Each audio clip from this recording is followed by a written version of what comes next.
Yo, yo, yo, what's going on to my Amazon Prime fans, my Prime Video fans, exclusive series, here we go. The Boys, one of the better Prime Video series. Uh, Prime Video, I just want to say this real quick.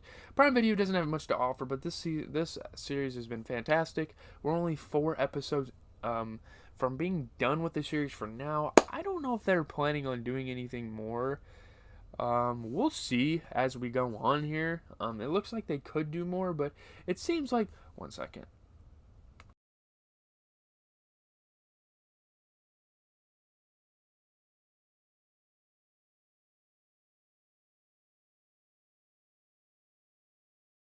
Sorry. My dog was coming down here and she was being annoying, so I still love you, Lucy. Don't worry. I fixed the lighting so my neon sign works better, but let's get through this episode. Episode 4 of The Boys Season 3 starts with Huey confronting Butcher about him using the temporary compound V. And they're kind of mad at him for this because this is the whole reason that they're like even fighting for a cause is because of the soups, and the fact that Butcher kind of turns himself into a soup maybe goes against their code a little bit. The others obviously don't know, and Butcher writes the whole thing off as a way of gaining intel. Yeah.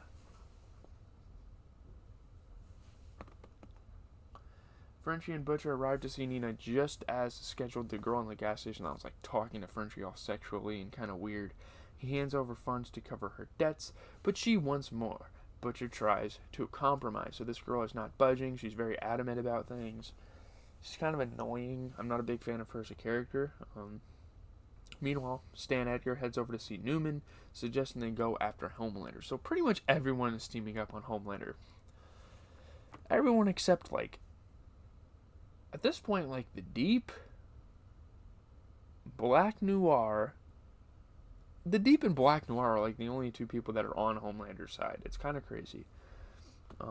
Edgar is convinced that Homelander is still afraid of him and that he's all bark with no bite. That's not true at all. I love you, Giancarlo Stanton, and I love your Stan Edgar character in the series, but that's not true whatsoever. That's far from the truth. But anyway. Well, Homelander shows up to check on Starlight while she's talking to Huey, so it's kind of an awkward situation. It's another incredibly tense scene, one that sees Starlight eventually leave with him after Homelander signs Huey's cast. So Homelander kind of being the celebrity superhero he is kind of adds a funny touch at the end of the scene, signing Huey's cast, and Starlight kind of threatening, "You better not hurt him, or I'm done." Starlight is put in a difficult position, one that sees her head off to get some advice from Maeve. So again, I mean, yeah, Maeve is definitely against Homelander's side, but she's not plotting to kill him. Everyone that kind of involved in this episode, but the Deep and Black Noir and maybe Queen Maeve, are literally have to kill this guy. Like, they hate what he's done. The public is starting to gain interest, but deep down, everyone else behind the curtains, behind the scenes, does not like fucking Homelander, and they haven't for a long time. He's been using corrupt ways of doing business and all that sort of thing. It's here Maeve breaks the news that she's the one who actually sent Butcher and the gang down this rabbit hole regarding the compound fees. So she's the whole reason why they're kind of plotting to kill him, but she doesn't want to kill him herself. She wants these guys to kind of take care of it. Maeve also admits that she blames herself for the situation on the flight, kind of feeling some guilt, survivor's guilt. They're superheroes. They could have helped some people and not died, but Homelander being the evil guy he is, it's definitely his fault. She's not afraid to die for this cause, determined to take down Homelander no matter what. So she is definitely in. I don't know. She's kind of conflicted. She's like, it's kind of my fault, so maybe I shouldn't be mad at Homelander that much. If she would have saved some people, Homelander wouldn't have, like, killed her for doing that. Starlight recruits Supersonic to the cause as well, who blindly jumps into this and decides to help her, as this is the right thing to do, and plus he's kind of a simp. He probably wants her to love a little bit, so he's kind of down for the cause as well. So even Supersonic, even the new recruitment to the Seven wants to help. Meanwhile, A-Train tries to convince Ashley to sign off on Vought stopping Blue Hawk from decimating their neighborhood. So he's going after the black neighborhood. He's kind of like painted as this racist character, kind of a symbolization a symbolic meaning of racist people. He wants to talk to Blue Hawk, but Ashley laughs incredulously at the idea, telling him they'll do it later. So the show, it kind of shows like businesses kind of pushing things to the side in terms of race. Again, a lot of social commentary went into this episode, and a couple of like iconic scenes here, really. When later arrives, the deep undermines A-Train, and the whole situation is thrown out of the water. Ha, get it. A-Train is not happy about him sucking up, and it eventually leads to the pair fighting in the hallway. So the Deep and A-Train, they're kind of sick of each other. They kind of fought against each other to get back into the 7. Now they're both back into the 7. They still have this competitive mindset. A-Train and A-Train's defense, the Deep was a fucking loser. He went through the phase of being like an absolute loser in this show. But then again, A-Train cannot run anymore, so all he can do is like beat people's ass. All he can do really for the 7 is turn into this Black Noir character, if I'm being honest. Supersonic helps A-Train out, and in doing so, speaks to him privately in the elevator, showing that he really cares. Supersonic talks about Starlight's cause, believing he'd be a great addition. So they're slowly, through this episode, this is the recruitment process. And we have 4 episodes to go after this, so I think that they're going to put something crazy together. Elsewhere, the boys arrive in Russia with Huey horrified over how the news are portraying the Homelanders, Starlight, Huey love triangle. It's kind of crazy because the second Homelander falls in love with someone, the news goes crazy, like worldwide. It's kind of crazy that Huey's involved and kind of thrown in Russia. They didn't really do that in America, but part of this gig in Russia sees Kimiko forced to be part of a big operation. is not happy about Kimiko being put in this level of danger and calls Butcher out for kind of using her.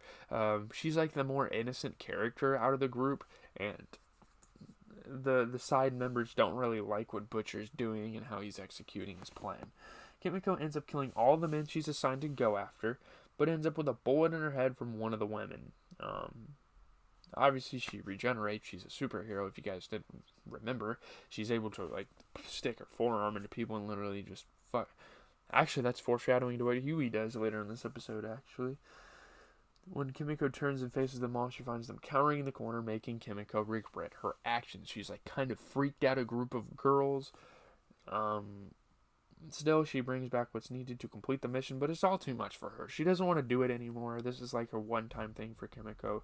She feels pressured. She feels like she doesn't want to do this anymore.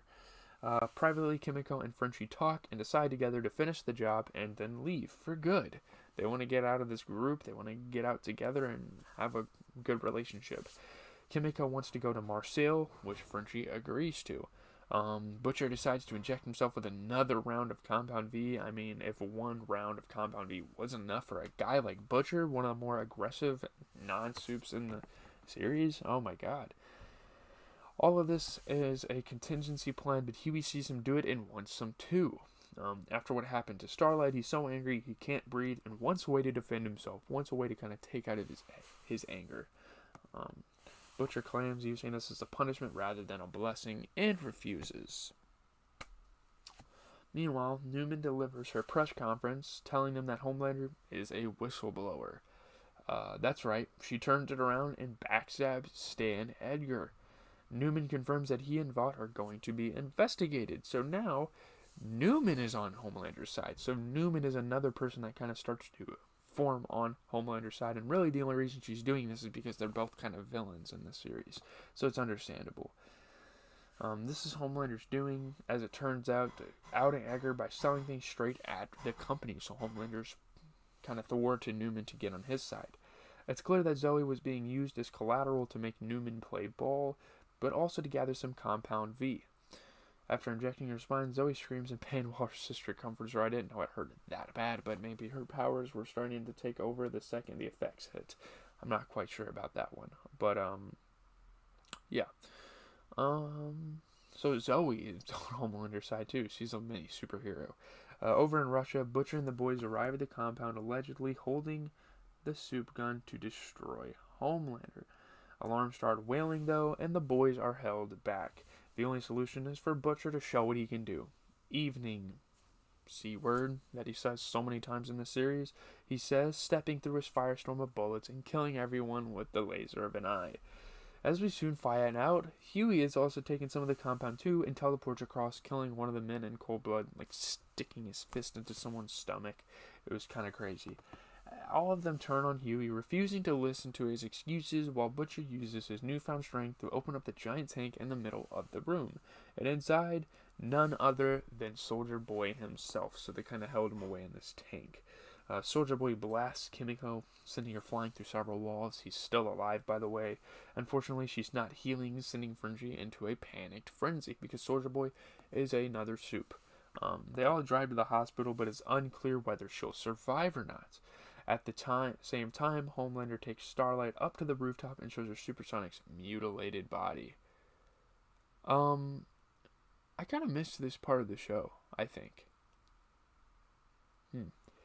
Turns out A-Train told Homelander everything about their little mutiny, and as a result, he's been viciously murdered for it. So A-Train turns on Starlight in the same episode. It's kind of crazy.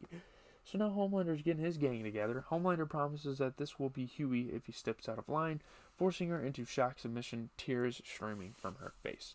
So Starlight is guilty because she doesn't want Huey to get involved in this. It's kind of a crazy way to end the episode, and it puts Homelander on top once again, as he's always been. Poor Starlight, she's stuck in this horrific situation with Homelander, who's becoming ever more unhinged by the day. This episode essentially splits the attention between the US and Russia, kind of like Stranger Things, with the group potentially losing Kimiko in the fight against the Russians, and we will figure out if she dies in the next episode. It may have been Frenchie, given the way they were talking about quitting, but seeing Kimiko in that way and not healing for some reason is definitely a surprise. That leads nicely onto Soldier Boy, who seems to be the integral part of this whole ordeal. It's clear that things aren't going to plan, and it's unknown exactly how they're going to come out of this on top. Either way, the cliffhanger ending leaves things wide open for the next episode, which promises to bring more twists and turns to the table. So, with these last 4 episodes, I think the series is going to take an insane turn for the best.